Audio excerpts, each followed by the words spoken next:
there is a problem. There's a disease of bad villains out in cinema.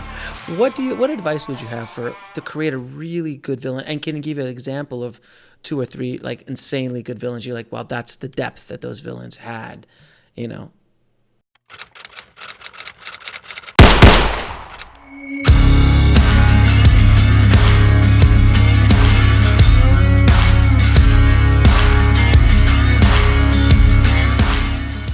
Let's think about it. So, obviously, the best villains don't understand that they're villains.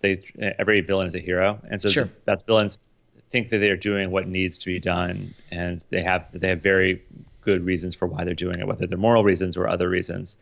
Some villains I've especially loved: Tilda Swinton's character in Michael Claiborne. I'm messing up the title. The George Clooney movie. Yes.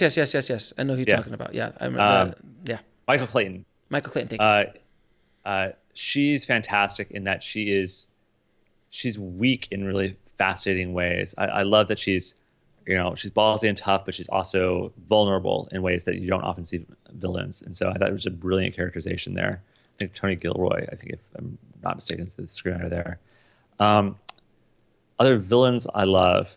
I mean, one of my favorite movies of all time is Aliens, and the alien queen, you don't think of it as being a character, but its motivations are so clean and pure. And that's a movie that's all constructed around sort of the horror of motherhood. It's Ripley as a mother, Ripley playing a mother role that she wasn't expecting, a surrogate mother to Newt, and the alien queen as the evil version of that mother.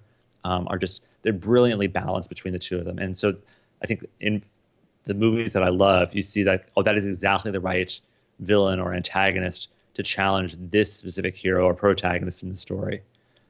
So like a mirror, image, of like. So I always use Batman and the Joker, like they're literally polar opposites, and they're perfect for each other. Yeah. I mean, the Joker is a fantastic villain in all its different incarnations. Whether he's a force of pure chaos or a force of just twisted love. There's lots of ways to play the Joker, but I think he's iconic for all those reasons.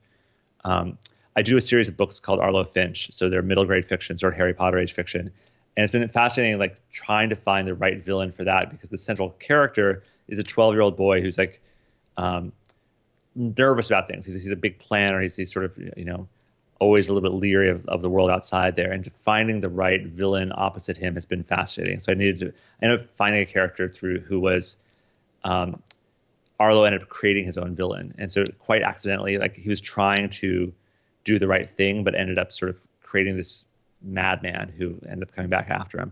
And so when antagonists and protagonists have that causal bond between the two of them, I think that's especially meaningful. Superman has that with Lex Luthor, because Superman accidentally